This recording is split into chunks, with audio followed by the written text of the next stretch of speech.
Let me describe a scenario for you. Your laptop is open and there's 40 open tabs and 3 half-finished projects. You've got a to-do list that's 2 weeks old that has 3 things on it that you haven't touched. And you're actually late at the moment for something that you've been looking forward to for quite a while. And underneath it all is a voice that keeps saying, why is this so hard for you and it's easy for everyone else? And that's where some of the challenge is. You've lived with that voice for a long time and you've come up with lots of explanations. Maybe you've called yourself lazy, undisciplined, disorganized. A lot of things to try to make sense of why is your life look like this. And I'm going to present some perspectives now that are very different. When you think of ADHD, most people think of a hyperactive child that can't sit still. But in adults, it looks quite different. It's not so much that you have an attention problem, as most people would think. It's more that you don't have the ability to regulate and control where that focus lands. Let's face it, you all have examples of where you've had hyper-focus for sometimes hours on a certain task or a certain thing that you're working on, and you've been incredibly focused and incredibly productive.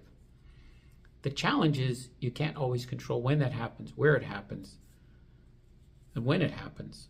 And that is a big part of the issue. Maybe as a professional, you've kind of found strategies that work to get you through to a certain point. Maybe you've raised yourself up to a level in the organization now that you can't hide certain things anymore. Maybe you're in a relationship that is a little different than your past relationships, and it's uncovered other things about how you function that you're now struggling with.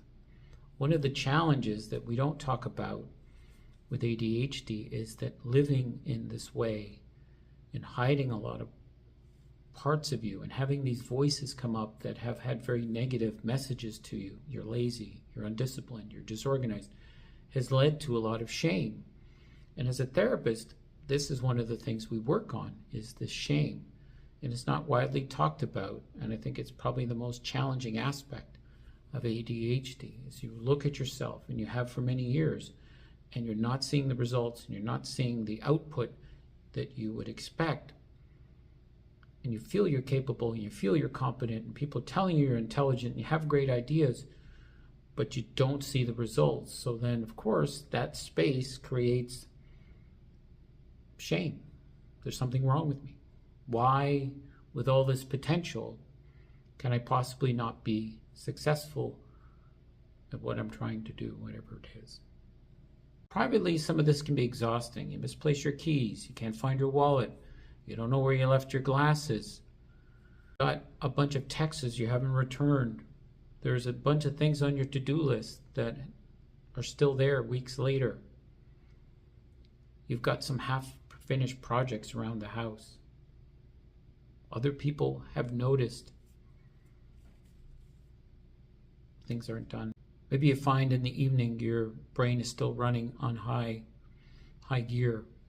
You can't slow down, you can't relax. Maybe you have to have a couple glasses of alcohol just to kind of wind things down. Maybe you smoke some weed just so you can feel a bit normal. These things are quite common. I want to offer some exercises now that you might find helpful to get you going at times, or to just help to cope better with the ADHD. The first one is the 5-minute timer. Basically, think of something, a task you want to do, something you have to complete, and set a 5-minute timer and then just start. Once the timer stops, you're welcome to stop. If you've built some momentum and you want to keep going, that's great. Most people actually do, but you don't have to. The point was to get you started.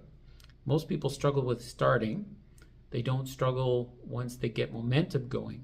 The challenge can be if they get momentum and then it gets interrupted, they have trouble starting again. So we sometimes have to break these projects up into smaller chunks, and the 5-minute timer is a great way to get started. The next one I want you to try is kind of a brain dump. What it is there's a lot in your brain that is going around. There's this, there's that, there's something you're going to start, something you have to finish, some idea I have here, an idea I have there. I want you to write down all of this. Spend 5 or 10 minutes writing down everything that's in your brain. You can grab one thing that you need to do and think of a next step for it. So, for example, I want to join a basketball league. So the next step would be to call the place or contact them and find out when it starts, what it costs, etc. You can do that. That might help you move you a little bit along on one of those things. But the main purpose of this is just to get all of this stuff out of your brain so that hopefully you can relax a little. The next exercise focuses a bit on the regulation aspect of ADHD. We want to get you into sort of we call it coherent breathing. So I want you to breathe in for 5 and breathe out for 5. And do that for a few minutes, 2 to 5 minutes. What that'll do is just kind of regulate your breathing, regulate your system. It'll help ground you. It should give you a bit more clarity. When we get into our mind sometimes and we're very active in our thinking, we can get kind of quite wound up, and our system, our nervous system, is quite activated. So this will help to kind of trigger the vagus nerve and help you to just be a little more grounded and a little more regulated. So that's something to try. These tools are very practical. What I encourage you to do is find some things that work for you and figure out how to get the most out of yourself. What are your strengths? How to find a routine or a structure or a way of doing things that really works for you. The biggest challenge I have with clients, and I explain to them, is that they're neurodivergent, but they're trying to fit into a world that was designed for people that are neurotypical. So a lot of it doesn't work. Going to a 9-to-5 job and expect to have the same level of productivity 5 days a week, for most people doesn't work. They might have spurts where they're super focused, super productive, and other periods where they're almost doing nothing. So a lot of my clients are entrepreneurs. They can sort of structure their work life in a way and that really speaks to their strengths. I realize not everybody can do that, of course. You don't have that opportunity, but there are ways to figure out how your brain will work and how you can work better. And some of these tools and some of these exercises will help you get the most out of your strengths.